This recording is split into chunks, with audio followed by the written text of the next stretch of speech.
আজকে একটা গল্প শোনাই, কথাগুলো মন দিয়া শুনবেন।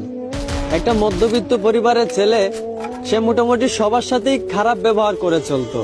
সে রাত 1টা 12টায় বাসায় ফিরত। এই কারণে তার বাবা তাকে অনেক বকাঝকা করত, আর ছেলেটাও তার বাবার সাথে তর্কে জড়িয়ে যাইত। ছেলেটা যখন বন্ধুদের সাথে বাইরে আড্ডা দিত, তখন তার একটা বন্ধুর সাথে সে অনেক খারাপ ব্যবহার করত। ওই বন্ধুটাকে সে পাত্তাই দিত না। এইভাবে সবার সাথে সে খারাপ ব্যবহার করে চলতো।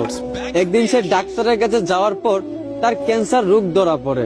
ডাক্তার তখন তাকে বলে, আপনি আর বেশি দিন বাঁচবেন না, মাত্র কয়েকদিন বাঁচবেন। এই কথাগুলো শুনে ছেলেটা অনেক কষ্ট পাইল। প্রতিদিনের মতোই সে রাত 12টার সময় বাসায় ফিরল। এইটা দেখা তার বাবা প্রতিদিনের মতোই তাকে বকাঝকা করতে লাগলো। কিন্তু অবাক করা বিষয়, প্রতিদিনের মতোই ছেলে তার বাবার সাথে তর্কে না জড়াইয়া তার বাবার গালিগুলা মন ভরে শুনতে লাগলো। আর মনে মনে ভাবতে লাগলো, হয়তো এই বাবার গালিগুলো আর কয়েকদিন পর শুনতে পাবো না। ওইদিকে তার মা ডাকতেছে, নে বাবা ভাতটা খেয়ে নে।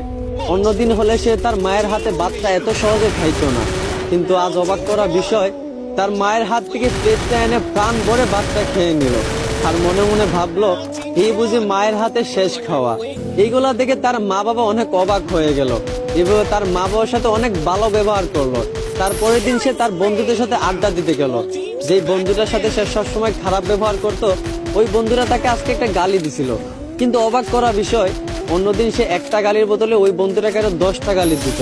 কিন্তু আজ অবাক করা বিষয়, ওই বন্ধুটা গালি দেওয়ার পর সে বন্ধুটাকে জড়িয়ে ধরে কাঁদতে লাগলো আর বলল, ভালো থাকিস রে দোস্ত। এইগুলা থেকে তার সকল বন্ধুরাও অবাক হয়ে গেল। যেই বন্ধুরা কখনো খারাপ ব্যবহার না করে থাকতে পারতো না, সেই বন্ধুটা সবার সাথে হাসি মুখে ভালো ব্যবহার করতেছে। সবাই অনেকটা অবাক হয়ে গেল।